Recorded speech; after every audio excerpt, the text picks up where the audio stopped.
আসসালামু আলাইকুম সম্মানিত ভিউয়ার্স, আলহামদুলিল্লাহ খামার ইউটিউব চ্যানেলের পক্ষ থেকে আপনাদেরকে স্বাগতম। আধুনিক পদ্ধতিতে যারা বস্তায় শসা চাষ করতে চান তাদের জন্য আজকের এই ভিডিওটি।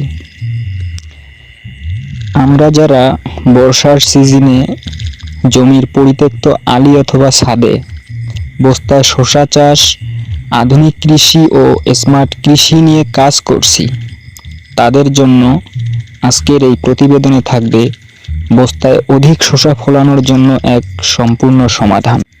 এই যে আপনারা বস্তায় শসার গাছগুলো দেখতেছেন, এগুলোর বয়স আজকে সহ 22 দিন হয়েছে, বীজ বপনের সময় সহ।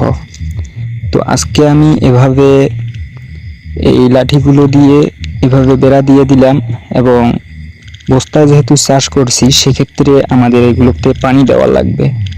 পানি দেওয়ার পাশাপাশি আজকে আমি জৈব সার ব্যবহার করে আপনাদেরকে দেখাবো বস্তায় শসা চাষ করলে কিভাবে জৈব সার দিতে হয়। তো আপনারা প্রথমে একটি লাঠি নিয়ে মাটিগুলো একটু উর্বর করে দিবেন। দেওয়ার পরে এভাবে জৈব সারগুলো আলতোভাবে দিবেন, যাতে গাছের শিকড়ে না লাগে সেদিকে খেয়াল রাখতে হবে। তো আপনারা জৈব সার পরিমাণ মতো নিয়ে এভাবে জৈব সারগুলো দেওয়ার পর মাটিগুলো আস্তে আস্তে এভাবে একটু হালকাভাবে নাড়াচাড়া করে দিবেন, যাতে মাটি এবং জৈব সারে মিক্স হয়। এভাবে মিক্স করে দিলে তাহলে গাছটি সুন্দরভাবে খাদ্য সংগ্রহ করতে পারবে।